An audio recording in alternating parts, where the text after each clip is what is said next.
പാമ്പോ guys എന്തൊക്കെയാണ് വിശേഷം? അപ്പോൾ നമ്മൾ നിൽക്കുന്നൊരു വെറൈറ്റി മീൻ കിട്ടി. ഇന്ന് നമുക്ക് ഭയങ്കര ഇഷ്ടമുള്ള മീനാണ്. ചില കാര്യം കഴിക്കില്ല, ചിലക്കാർ കഴിക്കുന്ന മീനാണ്. പക്ഷെ നമുക്ക് ഇഷ്ടമായ സംഭവം. അപ്പോൾ ഇത് എന്താ ചെയ്യണമെന്ന് പോലും എനിക്ക് എവിടെ തുടങ്ങുന്നത് പോലും എനിക്കറിയില്ല സംഭവം. ഇവിടെ നിന്ന് തുടങ്ങണം അല്ലെങ്കിൽ അവിടെ നിന്ന് തുടങ്ങണമെന്ന് അറിയില്ല. എന്തായാലും ഇവിടെ നിന്ന് തുടങ്ങാം. ബിസിനസ് തുടങ്ങാം. അറിയല്ല ഞാൻ പറയാമെന്ന് പറഞ്ഞാൽ നിങ്ങളിതിൻ്റെ നാട്ടിൽ ഞങ്ങളുടെ നാട്ടിൽ തളയെന്നൊക്കെ പറയും, കൊത്തല് തളയെന്ന്. നിങ്ങളുടെ നാട്ടിൽ എന്താ മീൻ എന്നുള്ളത് കമൻറ്റ് ചെയ്യുമോ? ഇഷ്ടമുണ്ടെങ്കിൽ കമൻറ്റ് ചെയ്താൽ വേണ്ടിയിട്ടാണ് പറഞ്ഞത് മാത്രമേ. തളന്നെയാണ് ഏകദേശം കേൾത്ത് പേരുല്ലേ. ഇത് എങ്ങനെയാണ് തുടങ്ങണത്, എന്താ ചെയ്യണമെന്ന് നമുക്കറിയില്ല. അപ്പോൾ അറിയണ പോലെ കട്ട് ചെയ്യാം. നമുക്ക് തന്നെ തല ആവശ്യമല്ല, തല പൂച്ച കൊടുക്കാം. വളഞ്ഞിട്ട് കട്ട് ചെയ്യണ് അങ്ങനെയാണ്.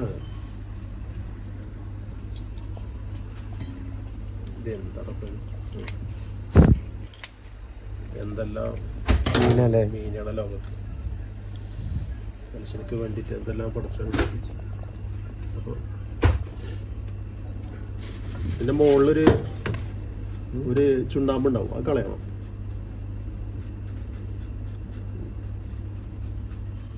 ഇതിൻ്റെ ഉള്ളിൽ ഇങ്ങോട്ട് ഉണ്ടാവില്ല, ഉണ്ടാവില്ല. അത് ഇവിടെ എല്ലായിടത്തും ഉണ്ടാവും ഈ സാധനം.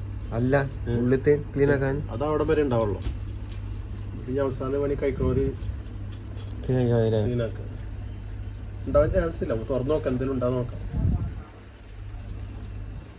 പിന്നെ ചുണ്ണാമ്പുകളെ ഇത് നമുക്ക് മസാല വെച്ച് കറി വെച്ചാണ്ടല്ലോ പാട്ടും പോലെ പോകും. ഒന്നുകൂടി രണ്ടെണ്ണോ അതൊന്നും കുറവാക്കില്ല. ഇതിനനുസരിച്ച് ഒരു 200 നാട്ടില് ഒരു 200 ഉറുപ്പ ഉള്ളൂ കേട്ടോ. ഇവിടെ 1 കിലോന് 230 ഉറുപ്പോളം വരും. നാട്ടിൽ എത്ര ഉണ്ടോ? നാട്ടിൽ ഇതിന് ടേബിൾ ഉണ്ടാവും, കാരണം മീനൊക്കെ നല്ല വില ഇപ്പൊ നാട്ടിൽ. ഇത് റംസാന്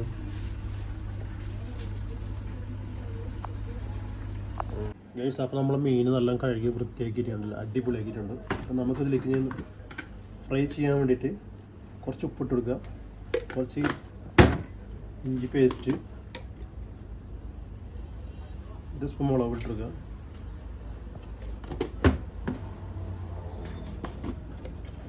കുറച്ച് മഞ്ഞൾപ്പൊടി,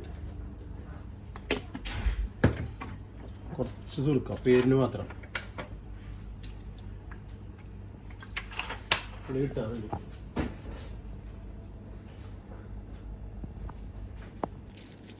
കറിവേപ്പില ഒന്ന് അടിച്ചു കൊടുക്കണം കേട്ടോ. പുതിയതാ. നല്ലൊന്ന് മിക്സ് ചെയ്യാം. ഞങ്ങൾ കറിവേപ്പില അങ്ങനെ അടിച്ച് പരത്തുമ്പോൾ എന്താ പറയുക, അതിൻ്റെ ഫ്ലേവർ നല്ല കിട്ടും. അങ്ങനെ ഇടരുത്, ഒന്ന് അമർത്തി കൊടുക്കണം.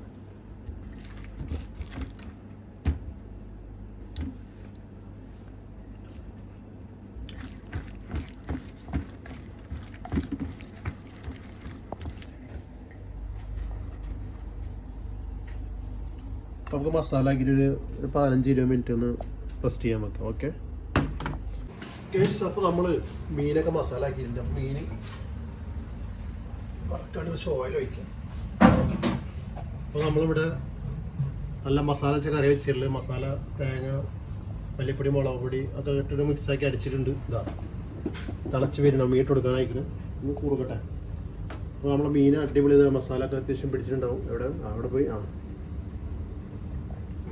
ചൂടാക്കി കഴിഞ്ഞാൽ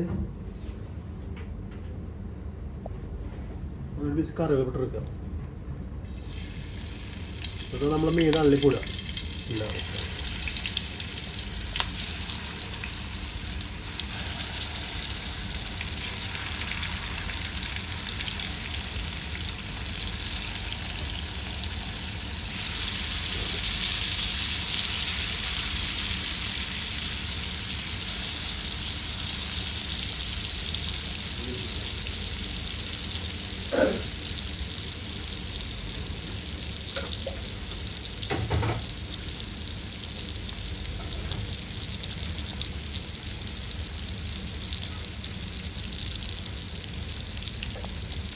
അത്യാവശ്യം ഇടാൻ ടൈമിൽ മീൻ പൊട്ടിക്കാം, അത് ഇറങ്ങി കൊടുക്കാം. ഗേസ്. അപ്പോൾ നമ്മൾ മീനൊക്കെ അടിപൊളി ഫ്രൈ ആയിട്ടുണ്ട്, സെറ്റ്. പിന്നെ നമ്മുടെ മീൻ കറി റെഡി, മസാല വെച്ച കറി. ഇന്ന് വേണമെങ്കിൽ ഒന്ന് തുമിക്കാൻ മനസ്സിലായില്ല, ചെറുള്ളിയൊക്കെ ഇട്ടൊന്ന് എണ്ണയിലിട്ടൊന്ന് വരുമാനാക്കണം. സെറ്റ് കറിയാണ്. അപ്പോൾ